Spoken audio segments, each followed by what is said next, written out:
Hello, my name is Heather, and today I will be outlining how a graphic organizer called the Context and Connections Chart can be used in the classroom.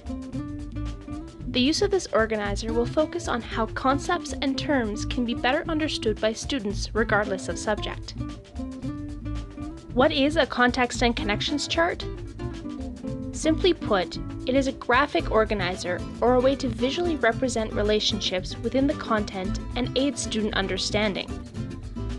This organizer encourages connections to be made from a term or concept to definitions, examples, contextual uses, and personal connections.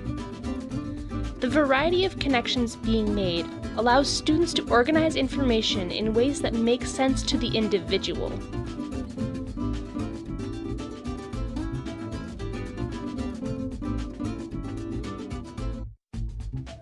One of the main functions of creating a chart like this is to break information down into smaller chunks that are easier to understand.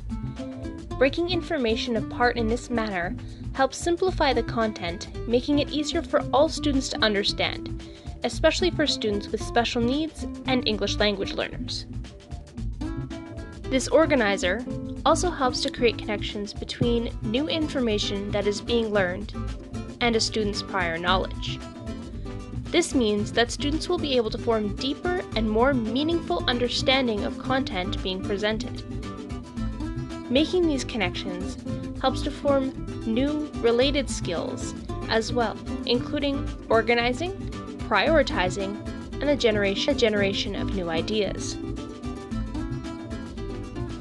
Now let's do a walkthrough for the creation of a context and connections chart and how it is used.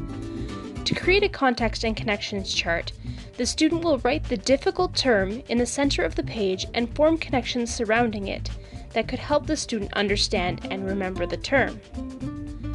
For example, we will be using the science term nocturnal.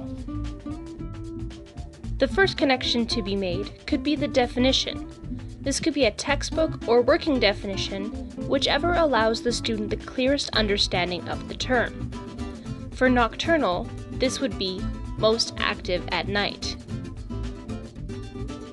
Examples can be used to further create understanding for the term.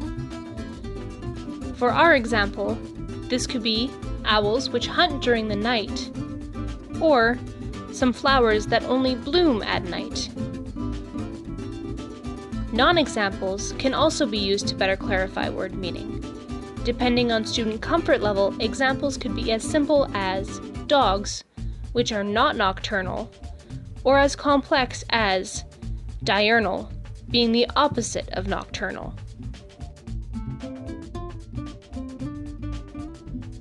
Providing in-class contexts helps students understand where they may see a term during class. Being our example term, nocturnal, used in a science textbook. This chart also contains a section that allows for personal connections to be made. This could provide students an opportunity to compare the term to something in their primary language. For example, nocturnal in English or nachtlich in German. It can be related to something that the student finds personally familiar.